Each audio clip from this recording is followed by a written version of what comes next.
Welcome to Farmers of Thought. My name is Mapongwe Joshua, and we're excited to be alive at this time of our Earth's history. And we as Africans are beginning those critical reflections. And thinking tools has become one of the most critical items that I want to share with the rest of the world out there, particularly for us as African children. Our old people and old folks used to walk around carrying sticks, and we never knew and understood what these sticks would be representing and what they meant.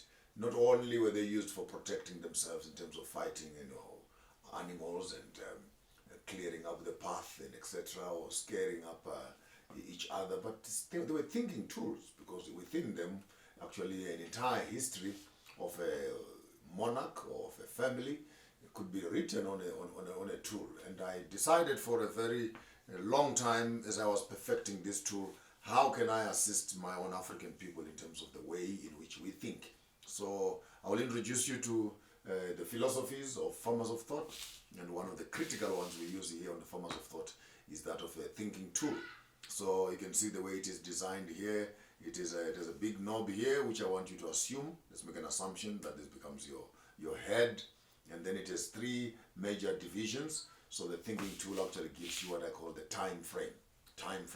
The first one, the first section here, will be taking us through the history. Where are we coming from? The second one here will be taking us as to where are we now? And the third one will be taking us where are we going? So you have the was, the is, and the will. The past tense, the present tense, and the future tense. So when you are passing an idea, when you are thinking through an idea, the first thing that you do is that you want to think about the idea and think of it in terms of time. What was it in the past? What is it in the present? What will it be in the future? So even if you're thinking about your life, in terms of how do you reposition your life, where are you coming from, where are you now, and where are you going? If you're supposed to be thinking about how to get married, and you're looking at your partner in the eye, the question is, where are they coming from, where are they now, and what are we going to become together? And when you begin to use this as a strategic thinking tool, you may just find out that it becomes quicker and easier to toothpick quite a number of issues that are affecting you, that are affecting your community, that are affecting your government, or affecting your family or your culture, or even your individual space. It's even a good thinking tool in terms of the students who are in class. When you are answering questions, you always also want to keep this idea in your mind that when you are being asked a question, you need to address the question historically, you need to address the question contemporary, you need to address the question futuristically. In that case, therefore, you are able to look at the problem through a window of the timeline. So the gaps for me represent the timeline space, the past, the present, and the future. So, and remember, this becomes your head. And again, I want to show you a way in a way in which you must think this tool through. If you think like this, from the head, from yourself to the rest of the community, then this is a safer way of thinking. Other people want to think like this, they will always consider themselves last after everything else has gone through. That leads us to the rings that you find that are already inserted on the stick here. The first one, I want to call that the Ubuntu ring, the African ring, the African ring. The second ring, I want to call that maybe the Eastern ring, the Eastern ring. Then this becomes the Northern ring, and the last one becomes the Western ring. So if you have to look at this in terms of a compass, then you will have your south, then you have your east, then you have your north, then you have your west.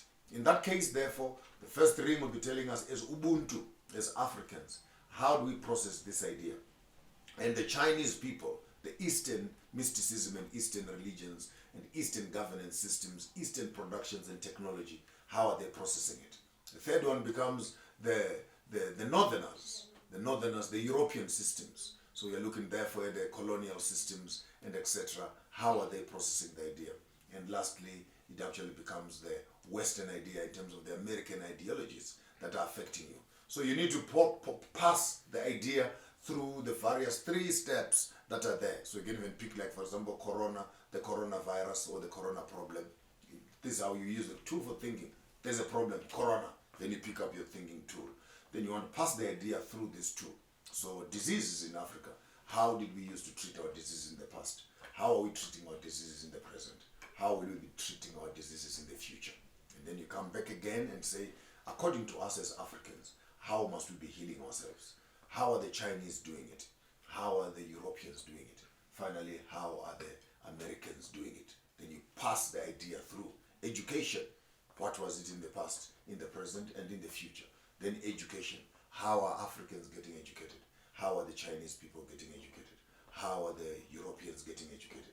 How are the Americans getting educated? This allows you to do what I call benchmarking, where you think globally and you act locally. So when an idea comes to you, before you can run off with the idea, take the idea through a process of thinking. And then you design for yourself a thinking tool. This becomes a way in which you must think. You can further populate this stick if you're supposed to use it as a religious person, for example, and say, okay, Yeshua grew in body, he grew in mind, in favor with God and in favor with man. Then you come back to the stick again and say, okay, growth must be four-dimensional.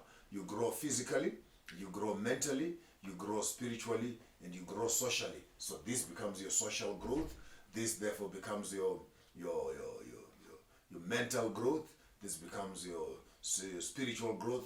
This could become your physical growth. So you can actually make this tool as fluid as possible in terms of you pick up your frames and you come into it and begin to answer. Therefore, there are 7 basic questions that you find waiting for you on the tool. The first question is the historical question, the contemporary question, and the future question.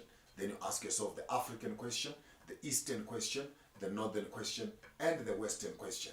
So this, for me, has become critical, because whether we're looking at democratic systems, we're looking at political systems, we're looking at economic systems, we're looking at social issues, family development, name it, agriculture, GMOs, whatever issue, then immediately when you see me picking up my stick and I begin to rub my stick as I am thinking or as I am talking to you, I'm actually passing the idea through the stick as to how is it affecting me socially, how is it affecting me spiritually, how is it affecting me mentally, and as an African, how must I be thinking? How are the Chinese people influencing me?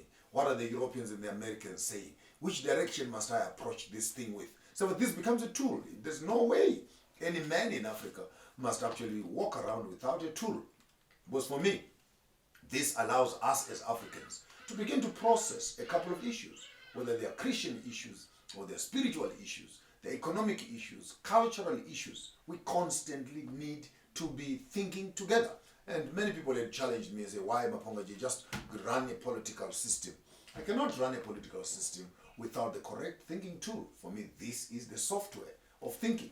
Therefore, when you see an old man talking to you and holding his stick in his hand, drawing on the ground a few things, and he's rubbing his stick, I want to introduce you that you must sit around also and make yourself your own thinking tool.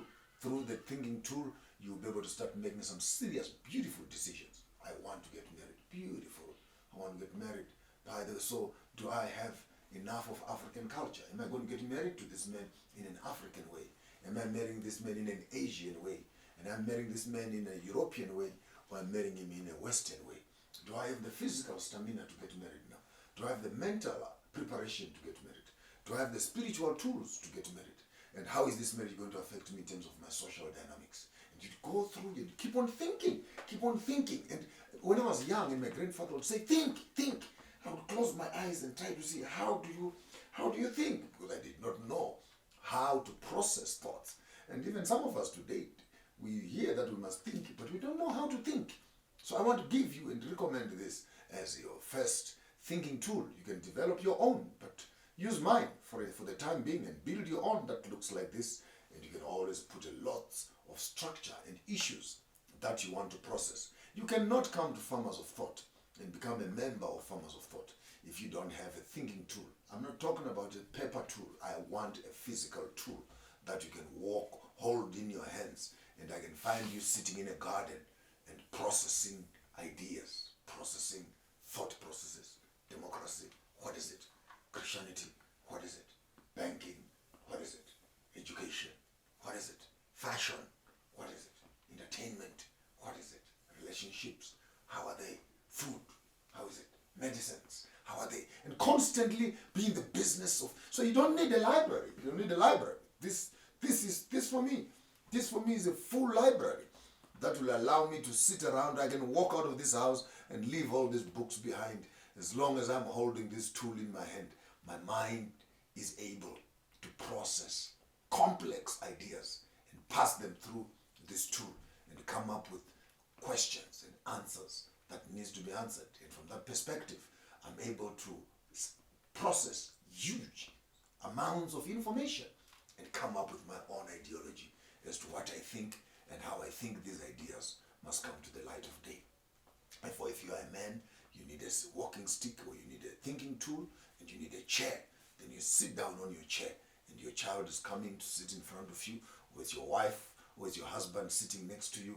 Then what you do is that you take your thinking tool and begin to discuss the problem. I hear you are not studying. I hear you have a problem. I want to help you sort out this thing. And the thinking tool, therefore, becomes actually an apparatus that you can use for processing ideas in your life. And therefore, at Farmers of Thought, we want to encourage every farmer to say you must have a thinking tool.